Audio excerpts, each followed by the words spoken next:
ഹരേ കൃഷ്ണ. രാശിചക്രത്തിലെ 7ാമത്തെ രാശിയായ തുലാം രാശി, കർമ്മദേവത ശനിദേവ് റെട്രോഗ്രേഡ് അല്ലെങ്കിൽ വക്രി അവസ്ഥയിൽ വന്നിരിക്കുകയാണ് നിങ്ങളുടെ 6ാം ഭാവത്തിൽ. ജൂലൈ 13 മുതൽ നവംബർ 27 വരെയായിരിക്കും ഈ ശനിയുടെ ഗോചരം. ശനിയുടെ ദൃഷ്ടി, അതായത് ആസ്പെക്ട്സ് വരുന്നത് 8ാം ഭാവത്തിൽ, 12ാം ഭാവത്തിൽ, 3ാം ഭാവത്തിലുമാണ്. വക്രി അവസ്ഥ എന്താണെന്നല്ലേ?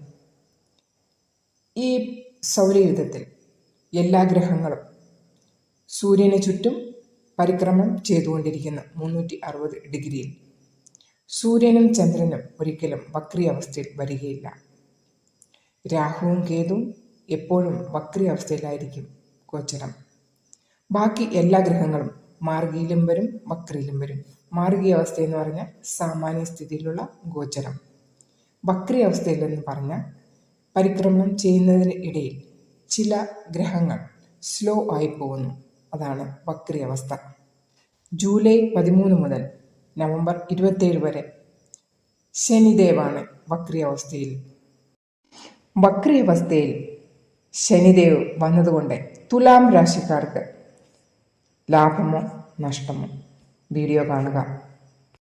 ഷോർട്സ് വീഡിയോ കാണുന്നവരാണെങ്കിൽ ചാനലിൽ വിശദമായിട്ടുള്ള വീഡിയോ അപ്ലോഡ് ഉണ്ട്, ദയവായി കാണുക.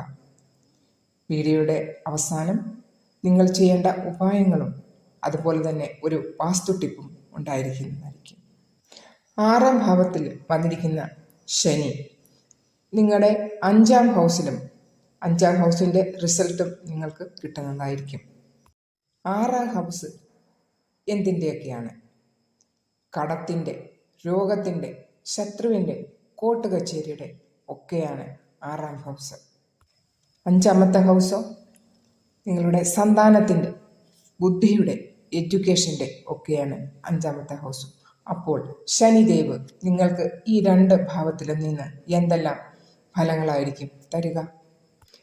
പെൻഡിങ് കർമ്മത്തെ, അതായത് നിങ്ങൾ കംപ്ലീറ്റ് ചെയ്യാത്ത കർമ്മത്തെ അത് കംപ്ലീറ്റ് ചെയ്യുന്ന അവസ്ഥയിൽ ഇപ്പോൾ ഏതെങ്കിലും തരത്തിലുള്ള കോമ്പറ്റീഷന്, അതുപോലെ തന്നെ എൻട്രൻസ് ഒക്കെ എഴുതാനുള്ള കാലം, അതിനൊക്കെ ഒരു വിജയം കിട്ടുന്നതിനുള്ള കാലം.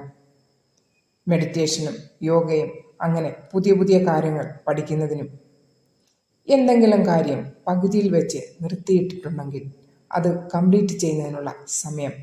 സ്പോർട്സ് ആക്ടിവിറ്റിയൊക്കെ നല്ല രീതിയിൽ നിങ്ങൾക്ക് ചെയ്യാവുന്നതാണ് ഈ സമയം.